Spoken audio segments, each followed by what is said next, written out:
Assalamu alaikum. Hello, everyone.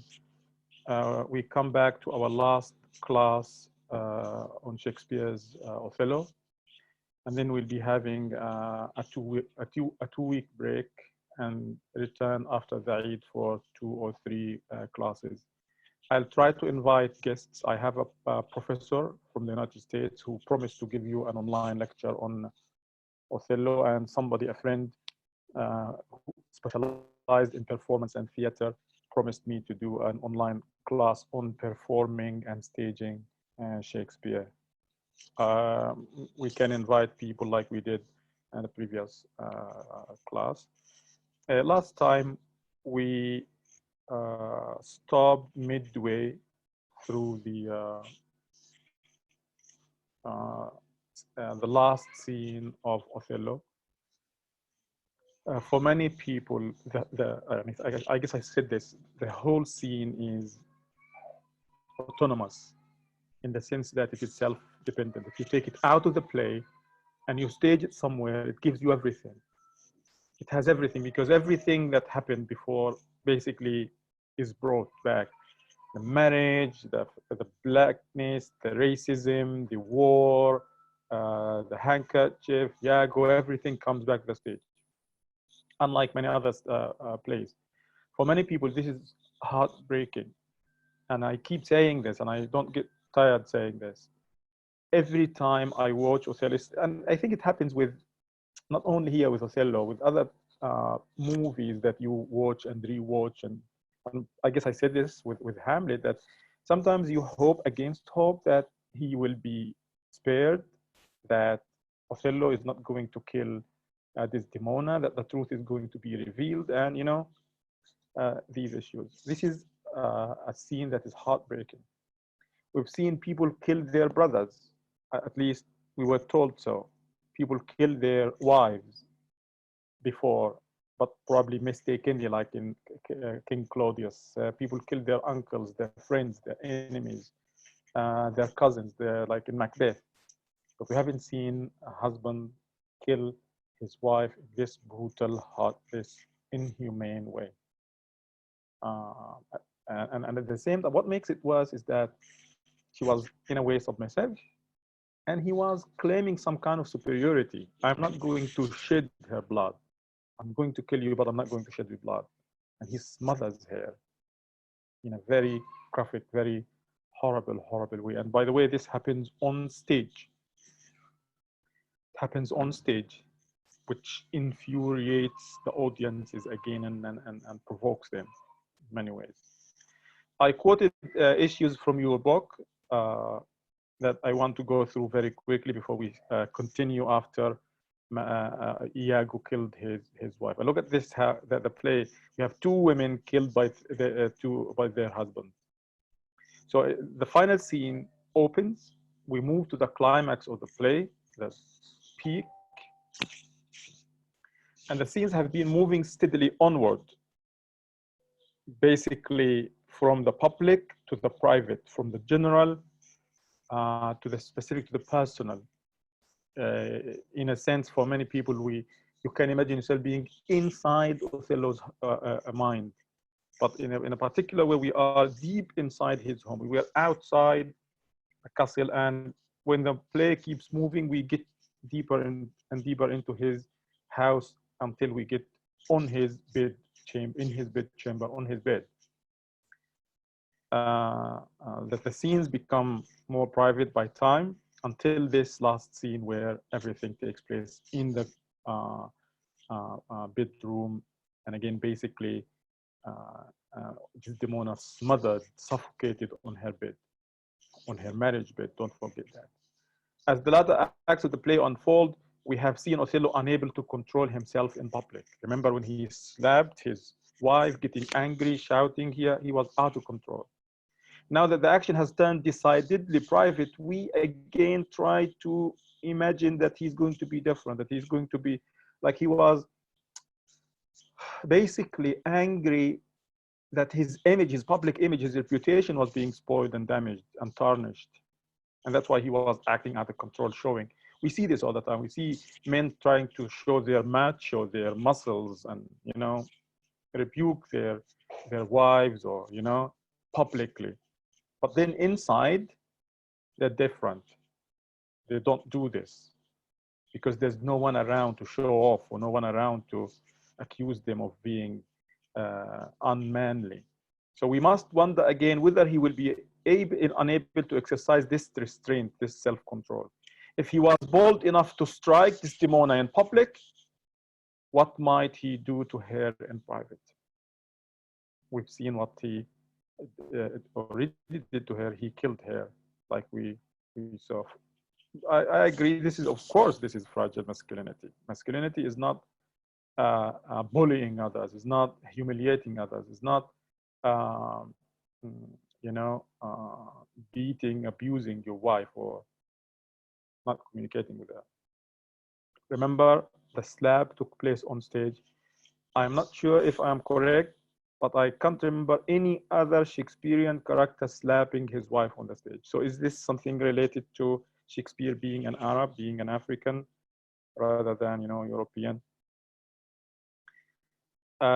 In Othello's mind, and this is also significant, the psychology, the psychoanalysis we need to do, the parallel of how this movement of the scene parallels the movement of his action. It is as if we are moving deeper into his mind, deeper and deeper. The deeper we get into the castle, the deeper inside his troubled psyche. As the sitting becomes more private, Othello's struggles become more personal. The tragedy of Othello is largely a private one. Compare that to Macbeth, for example. He disturbed the whole country. He killed the king. It's true that the king was his relative, but this was a political act, more or less. But here, this is all personal. It's all private. A man consumed by his personal jealousy, his rage, and some would say his feeling of being an outsider. And I remember, this book sadly doesn't focus on the issue of racism in the play, something I'll be highlighting after the Eid. So yes, there is personal jealousy. Yes, there is rage. Yes, he feels an outsider that wants to fit. I'll describe him as an outsider insider later on. So when we move again to killing Desdemona, this beautiful, beautiful woman, the most beautiful woman in Venice, we need to think of beauty and infidelity and unfaithfulness. Now, what's his name? Othello thinks that because she's very beautiful, she must be an infidel. And this is wrong.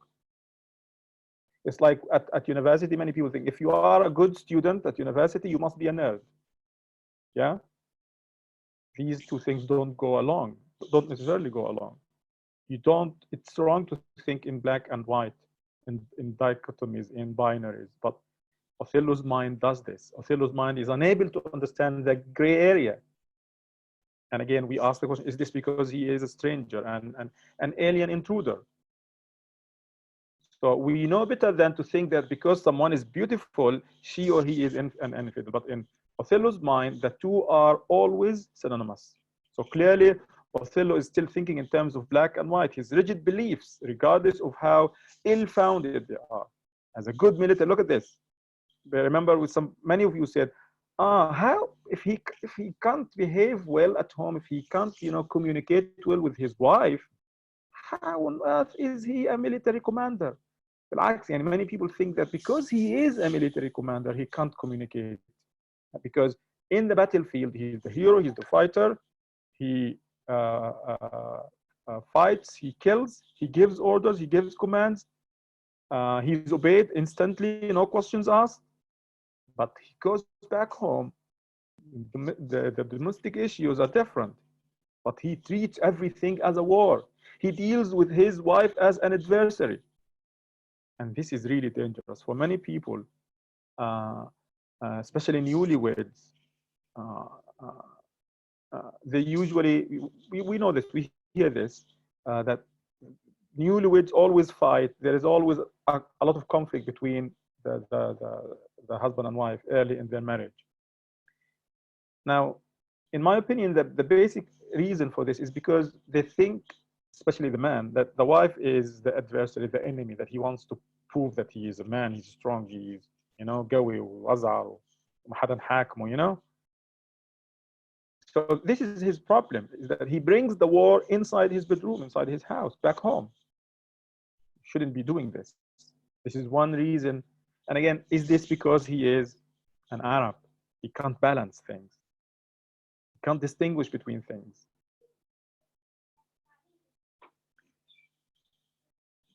Okay, so he is rigid in his beliefs, regardless of how ill-founded they are. As a good military leader, Othello carried stringent paradigms that likely served him well when executive decisions needed to be made. Unfortunately, we see. بس ابو الحلتاني وطي صوتك. As we see in this scene, in the private domestic sphere, things are much more gray than they are black and white. And this is one serious problem with Othello. Now, I'll give you the time. I'll ask you this question. Why did Othello kill Desdemona? What reasons can you give? I'll give you 1 minute to think قبل ما اكل هالتوتات الارضيات الذكيات اللي بتشيلها مسكر الكاميرا.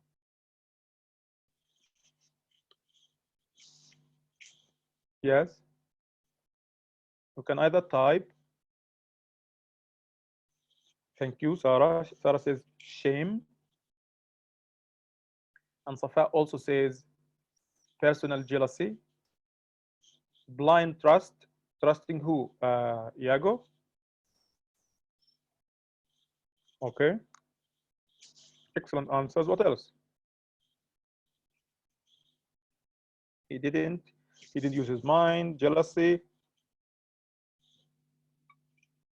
He suffers lack of personality, lack of confidence. More. If somebody wants to talk, please talk. Speak.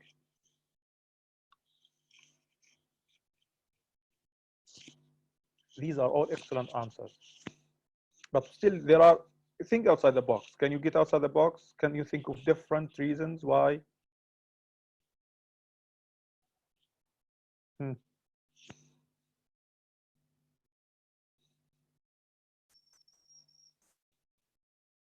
Anybody?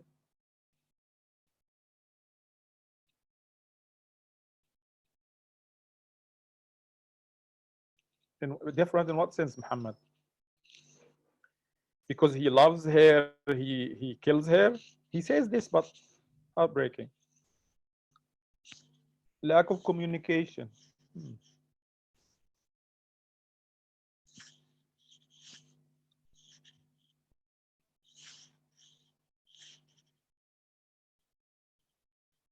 Wants to prove that he can do whatever he thinks of, as if he is an insider.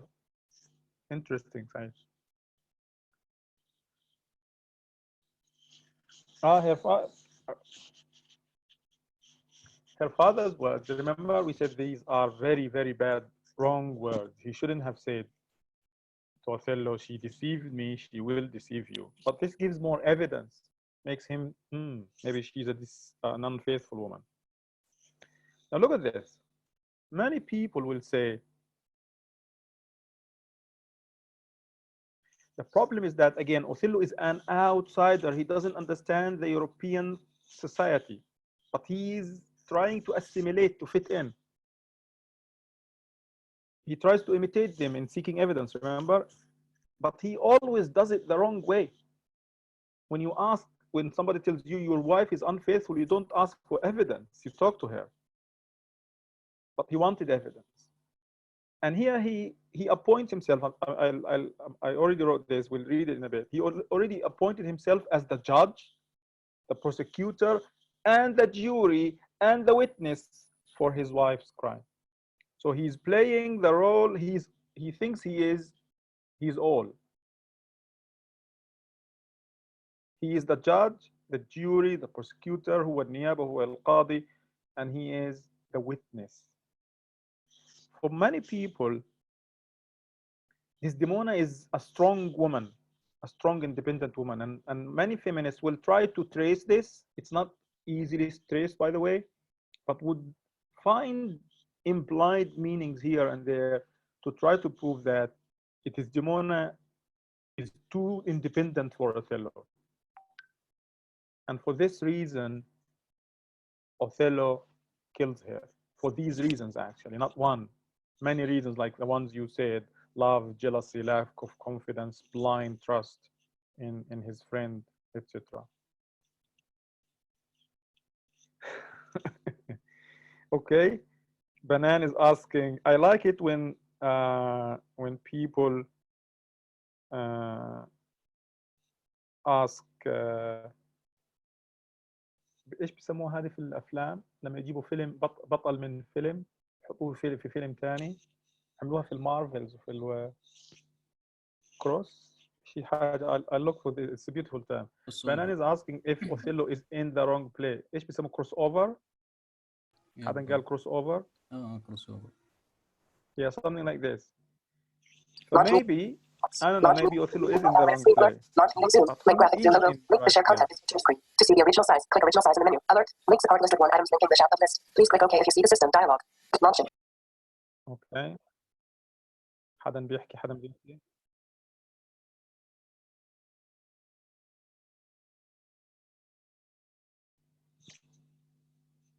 Who's blaming Desdemona? بشائر.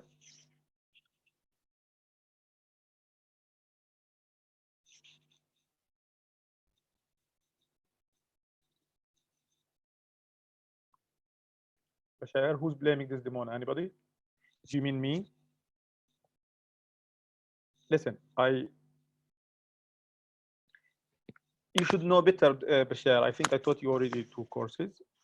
I never take sides. This is my job. I think it's wrong if I say I believe in this. I rarely say this. I do it, but very rarely. But I keep raising questions. I keep provoking you. I keep pushing you off cliffs so you can fly for yourself. Even if I say, I wouldn't say this, I never blame victims, by the way. Even if I say, I try not to, I'm not saying, even if I say that I blame Desdemona, you don't have to take me for granted. Okay? No, Bashar, I said Desdemona is too independent, too strong for Othello. And one reason why he killed her is because he saw that she's bigger than him. I'm actually saying the very opposite of what you think I said. So many things can be said. You mentioned excellent reasons for that. So what is it though that makes Othello so blatant about his intention to kill Desdemona? Clearly, he sees himself as blameless in the crime he's about to commit, and he, dispense spreading. He's a dispenser of justice. In dispensing what he sees as deserved justice, he is essentially saving Desdemona from himself, and this is dangerous. He thinks that, please highlight this, Othello thinks that he is bigger than Desdemona. And when she attempts to outgrow him, to be too independent, doesn't like that. But also, look at this. He claims that he wants to save Desdemona from herself. That's why he tells her, repent, pray. If you have unreconciled business, pray. He gives her the chance to pray. Unlike Hamlet, when he refused to kill his uncle because he thinks that his uncle was ready to die. If he kills his uncle, he goes to heaven. But here, he says, he thinks Desdemona is committing many sins, adultery, etc., lying, etc. If she dies, she goes to hell. If she's killed, she goes to hell. But he wants her to repent, to atone for her mistakes. Othello sees his purpose much differently. He believes that his actions are justifiable because he will help Desdemona's soul to reach heaven. Othello appoints himself the judge. The judge should be judge here, the prosecutor, النيابة, the jury, المحلفين, and the witness, and the executioner, والعشماوي, who will execute the killing. Desdemona had no chance. Now, I think extending my argument that he's killing a strong, independent woman, I think Desdemona, much to her credit, remains collected, cool, through the discussion with Othello, acknowledging her fear of him. Like, why are your eyes rolling like this? Why are you biting your lower lip? But always retaining composure that she has exhibited through the whole play. She attempts to reason with him, okay? But note that some bloody passion shakes your very frame. You being controlled by bloody passion described earlier by, this green-eyed monster. She asked him for a day, for not to kill her, for a day, for half an hour. Remember that reasoning and logic were not considered appropriate for feminine traits. If a woman argues and reasons, it means she's rude, she's vulgar, she's bold, waqih. So was this, and I'm commenting later on this, saying that if if Desdemona defends herself, you're being rude. So it's true what they say about you. If she doesn't defend herself, you're silent, and silence is consent. Sukut alamat al-rida. So her use of them helps depict her as a strong woman. She offers an occasional sharp comment, though, such as when she states that the only sins she possesses are the loves she bears for Othello. In other words, this is my comment, her attempt to stand up for herself was the reason why he was more determined. He must have viewed her as a blunt, bold woman. Ironically, had Desdemona submitted altogether, Othello would have taken it as evidence of guilt. This is the story of women. This is the story of Desdemona. Damned if she defends herself, damned if she doesn't defend herself. Okay, there is some commentary here before we go to the extracts. Although some critics, this is also from your book, beautiful criticism. Some critics have great difficulty with Desdemona's last words. Remember when she blamed herself and she exonerated Othello, claimed that she's innocent, that she's okay to blame for her own death. Reading it as Desdemona embracing her second-class state of being, instead of being inferior to men, being weak and loving her victimizer to the very end. The passage is intended to work in different ways. So some people think that this is again Desdemona being weak, being herself anti-feminist, believing that women are second class, believing even when your man is killing you, you have to still obey to be the victim and even to love your victimizer. But in the book, they have three reasons why it's differently. Number one, Desdemona's declaration harkens back to her discussion with Emilia earlier, where with her sense of duty to defend Othello. Clearly, the sense of duty and decorum can still be seen. Desdemona is a lady until the very end. It's an issue of her being a lady rather than her being submitting to her husband. But there is a fine thread here. Two, another way of view of Desdemona's declaration that she is responsible for her own death means that not that she committed suicide. So smothering, remember, like, how can you kill yourself if you don't bleed? Like, so she said, I killed myself. I am to blame for this, Emilia.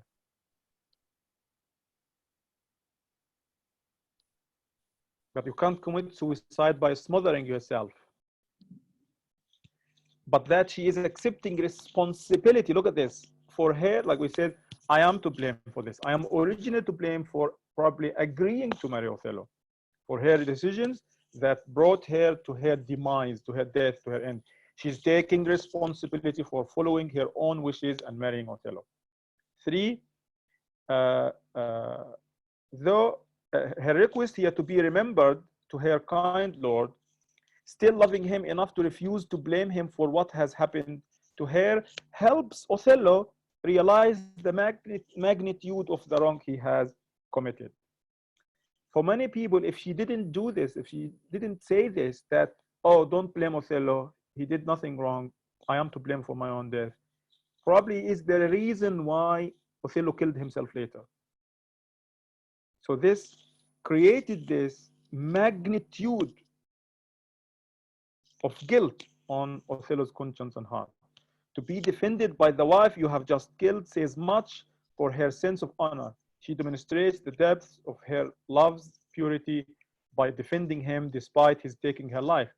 Desdemona's final words help bring Othello back to reality and facilitate his later repentance and suicide. Please say something before we go to the extracts if you need to comment on something.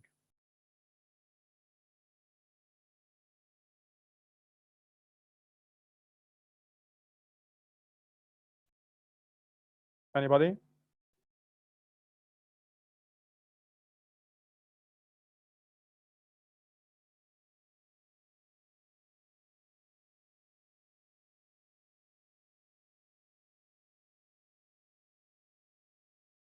طيب. So anyway, so they take Othello's sword so he doesn't hurt himself. But he says, I have another weapon, again foreshadowing what's to come. I have another weapon in this chamber. And look at this. This is probably the most frustrating thing about Othello. Whatever he talks about, he makes a story. He creates a story. Remember, he was loved for his storytelling. Desdemona loved him for his storytelling thing. So he said, haha, they took my weapon. I have another weapon. Iago killed his wife and ran away. Killed Emilia and ran away. So he says, I am hiding another weapon in my chamber. It is a sword of Spain. The eyes broke timber. Oh, here it is, uncle, I must come forth. Why do you keep making everything into an epic, Othello? You're boring, honestly. And then in the book, this speech by Othello is described as the saddest in the play and the saddest probably in Shakespeare. He says, behold, wait, behold, oh, look, I have a weapon. A bitter never did it itself sustain upon a soldier's thigh. Again, still mixing him being the commander, the noble fighter, general commander, and him being the husband. Did itself sustain upon a soldier's thigh. I have seen the day that with this little arm, this good sword, I have made my way through more impediments than 20 times your stop. I would have driven myself into the hearts of armies, killing them with this hand and this sword. But oh, vain boast. Yes, he's boasting. He's showing off, and it's all in vain. Who can control his fate? I am a victim of my own fate. It's not so now. Be not afraid, though you do see me whipping. Don't be. I'm not going to kill you. Here is my journey's end, and here is my path. Here is my end, and a very sea mark of my utmost sail. Again, pretending to be the sailor, the great sailor, like the ancient Greek epics. He continues, do you go back dismayed? It is a lost fear man, but a rush against Othello's breast. Interesting how he talks about Othello in the third person pronoun. And he retires, where should Othello go? Now how dost thou look now, O ill-starred wretch, pale as thy smoke, when we shall meet at Com, this look of thine will hurl my soul from heaven, and fiends will snatch it. My soul is going to be taken by the devils, fiends. Cold, cold, my God, look at her, she's cold, she's dead, lifeless, her body is cold. Even like thy chastity, you're pure. Oh, cursed slave, talking about himself. Whip me, ye devils, asking to be whipped by the devils. From the possession of this heavenly sight, blow me out in the winds, roast me in sulfur, wash me in the deep down gulfs of liquid fire. Look at the language here of fire and cold and these things. Oh, Desdemona, oh. When Iago runs away, they bring him back, and again, this is a very interesting here scene. Othello says, I look down in some Christian superstitions, they depict Satan as having the body of a man with horns and the legs of a goat. So they have hoofs, you know, الحوافر.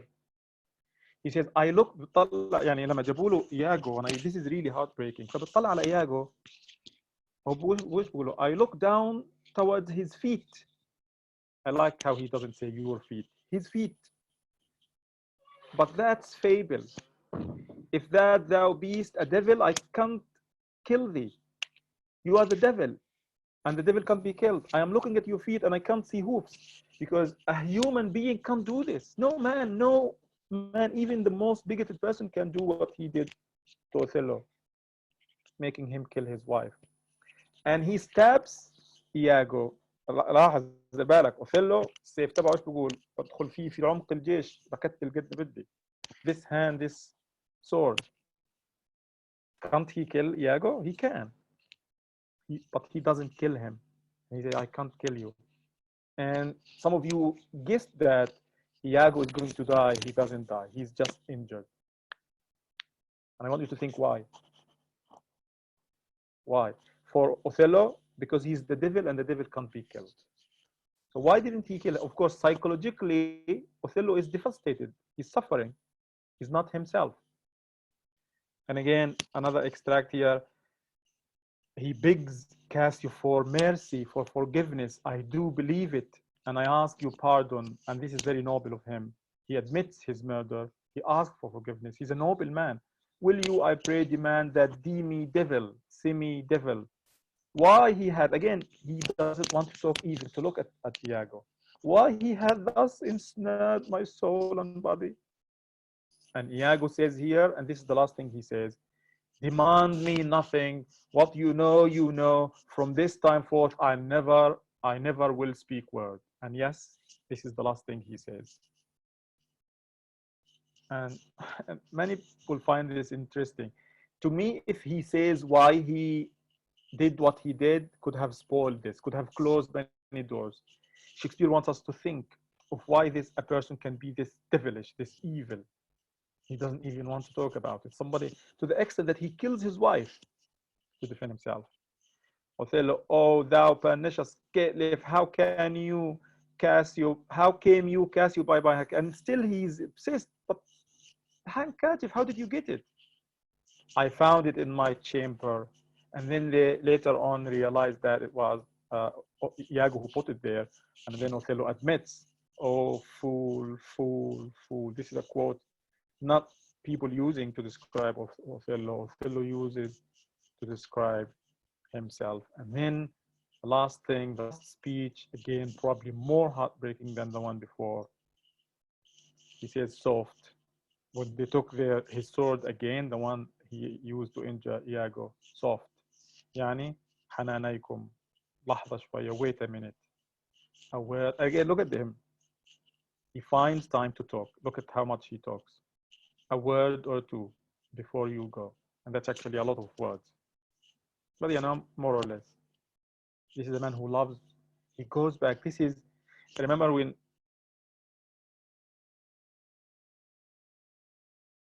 he laid himself as wisely, as beautifully as he did in the first,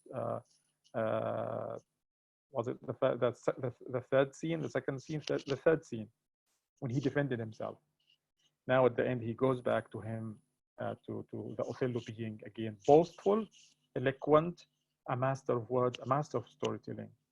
And yeah, he tells stories, of course. You always expect him, count on him on stories. I have done the state some service. He reminds them what he did, and they know it. No more of that, but I'm not going to talk about that. I pray you in your letters, when you shall these unlucky deeds relate, speak of me as I am. As I am. Nothing extenuate, nor sit down aught in malice. Don't exaggerate my goodness, don't exaggerate my evil.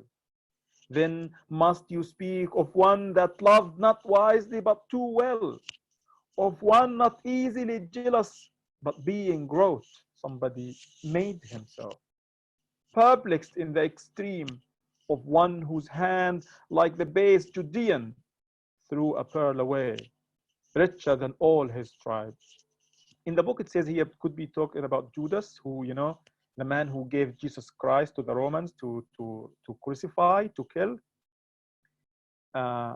whose hand, so he gave Jesus, being the most precious jewel, richer than all his tribe, richer than all the Jews. So basically saying that Othello, Iago gave me away.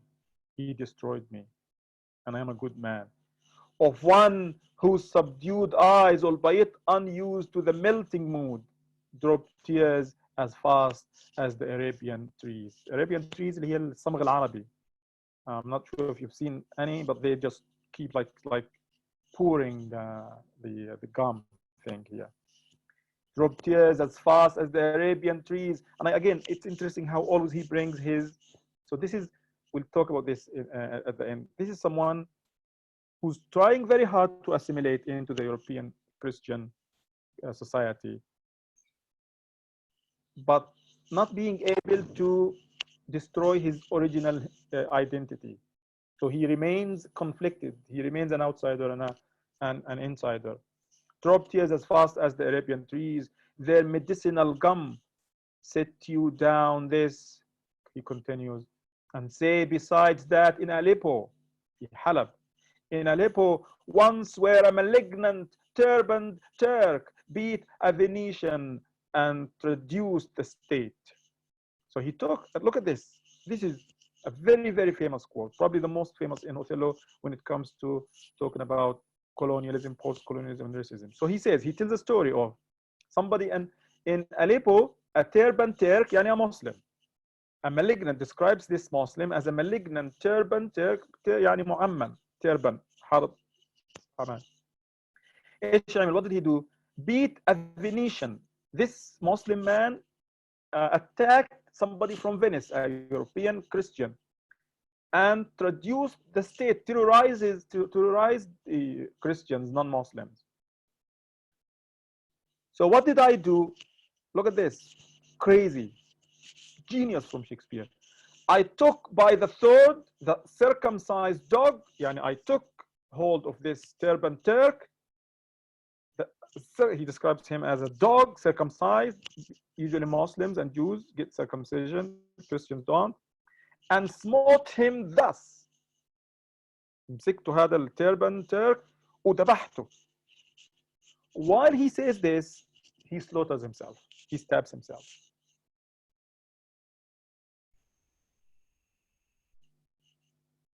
See the point? He tells the story in which he killed a Muslim, and at the same time, he kills himself.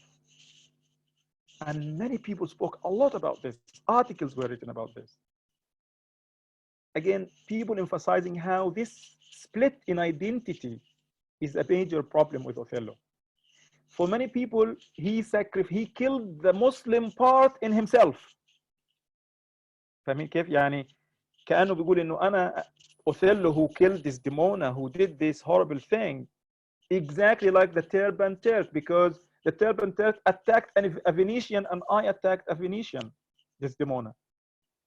Traduced the state, just, I keep forgetting what this word exactly means. Not sure if I can. If the dictionary. Traduce means to say things about somebody that are unpleasant, yani to tarnish, to slander the state. And I did this. So he's basically killing the Muslim, African, Arab part, Middle Eastern part, black part of him, non-Christian, non-European part of him. I talk, this is very, very graphic. I talk, he's telling a story, I'll tell you something. I talk by the throat, the circumcised dog, and smote him thus. And he stabs himself. Kills himself, he dies.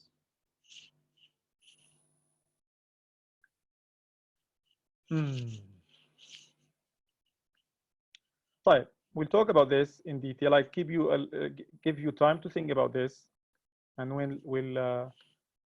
we'll talk later after the Eid. خلينا نخلص. So Shakespeare's Othello. This is an extract from the book. This book called by Anya Lumba, a really, really good book for those interested in post-colonialism. It's called Colonialism, Post-colonialism. I have a PDF copy if you are interested. Very interesting book. She says here that Shakespeare's Othello had died testifying to an impossible split between his black Moorish self and his Christianized, Europeanized mask. He had described his suicide as the killing of a malignant and turbaned Turk who acts against the Venetian state. Thus, in his own words, Othello is both the defender of the state and the rebel, the insider and the outsider. Shakespeare's drama is about a black man trying to live in a white society, assimilating yet maintaining his identity. I think if you want to talk about this in Aristotelian terms, I don't want you to say jealousy was his tragic flaw. I think him maintaining his original identity while trying to assimilate in a different identity is his tragic flaw. His loneliness is an integral feature of the play. He's isolated from other black people and from his own culture. We saw when he spoke about people whose heads grow between their shoulders. And Othello, again, he said, I kissed thee ere I killed thee, no way but this, killing myself to die upon a kiss. And he throws himself upon Desdemona. So 3 people are dead on one bed.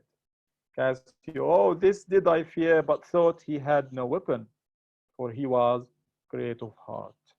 I didn't expect him to do this. And then Lodovico, remember Lodovico usually is the sound, the voice of sanity, because he is from Venice. He's the man of justice. And he talks to Iago, oh, Spartan dog, more filled than anguish, hunger or the sea, look on the tragic loading of this bed. This is thy work, the object poisoned sight, let it be hid. Gratiano, keep the house and seize upon the fortunes of the Moor, for they succeed on you, because he is her uncle, Desdemona's uncle. To you, Lord Governor, to Cassio, remains the censure of this hellish villain, the time, the place, the torture, oh, enforce it. Myself will straight aboard, and to the state this heavy act with heavy heart relate. And this is the last thing, the last beautiful couplet, heartbreaking. Myself will straight aboard, and to the state this heavy act with heavy heart relate. And I love how both Hamlet and Othello highlight and emphasize and showcase the issue of telling and relating and people wanting people to say what to say about them after their death. Remember Othello, to tell my story. Here the same thing Othello does to the people present. When you shall these unlucky deeds relate, speak of me as I am. Last 2 slides. I'm sorry I took more time than I expected. Again, from this beautiful book I just showed you. The dominant meanings given to literary texts often emerge from and are perpetuated within educational systems. Take, for example, Shakespeare's Othello, a standard text in schools and colleges in many parts of the world. For years, critics refused to address the implication of Othello's blackness. Even today, people still say, don't see it as an issue. The play was read, I quoted this earlier in the course, the play was read as making a statement about masculine jealousy, understood as a universal attribute that is provoked by the real or potential transgression of women. So men's jealousy destroy women and destroy themselves. If Othello's blackness was never acknowledged, it was only in order, was ever acknowledged to suggest that his race, so it's jealousy. Othello's blackness has nothing to do with it. But if his origin, his African origins are mentioned, it's to prove that Muslims are more jealous than to tend to kill their wives, to be violent to them than white Christians. Explained his jealousy and his irrationality. These readings may be contradictory, but they can be and were reconciled within racist readings of the play, which needed to argue that Shakespeare's hero was somehow not black and simultaneously red, blackness in terms of certain stereotypes. We disagreed with this because we saw that definitely he was referred to many times as the blacker devil, thick lips, black ram. But if we seriously finally consider the race relations in the play, the theme of sexual jealousy cannot be seen as a universal statement, but human relations in general, but is a crucial aspect of the racist context in which Othello and Desdemona live and love. Iago's what is this? Machinations then are not motiveless malignity. So again, we disagree with Samuel Taylor Coleridge. Sorry, Coleridge. We took your suspension of disbelief at heart, but we reject this. Endorsed by generations of literary critics, but torn out of racial hatred and insecurity. So Iago acted out of racial hatred, bigotry, racism, and insecurity. Of course, we can read Shakespeare's, and this is important. Is Shakespeare racist? Is he anti-feminist? We can argue for both things. Of course, we can read Shakespeare's play either as a passionate defense of or as a warning against interracial marriage. Maybe he's racist, maybe he's showing how racist the society is, trying to wake us up. But the crucial point is that on the stage, in critical evaluations and within classrooms all over the world, its racial theme was read to bolster racist ideologies. Many people use this in Africa, in Britain, around the world, even in India, to show how black people, Muslims are horrible. You can't fix them. They can't be fixed. They can't assimilate. They can't belong. They can't fit. In all these places, Shakespeare's plays work to reinforce the cultural authority of not just Shakespeare, but Englishness. The question I want you I want you to keep thinking of this, how this is about racism, and why doesn't Iago die? I'll stop here, but I want to give you a little bit of time if you want to say something, anybody. I see people have typed something.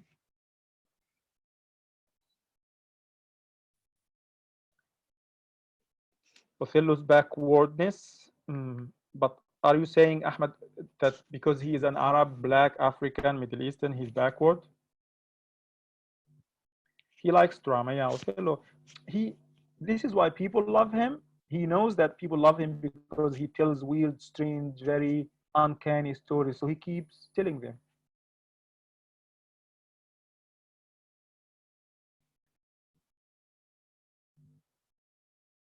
Iago's reputation is damaged forever now, so killing him is no longer. So it's about reputation, Ahmed, for Othello, for Iago. I don't know.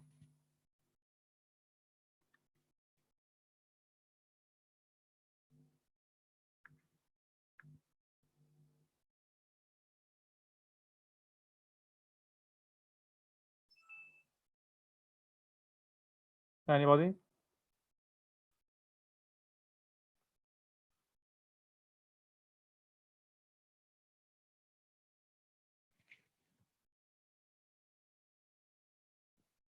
Ahmed Abul Jidian, who didn't search for the truth?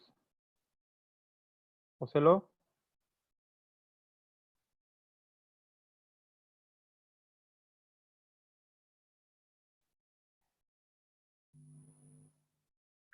The devil never dies.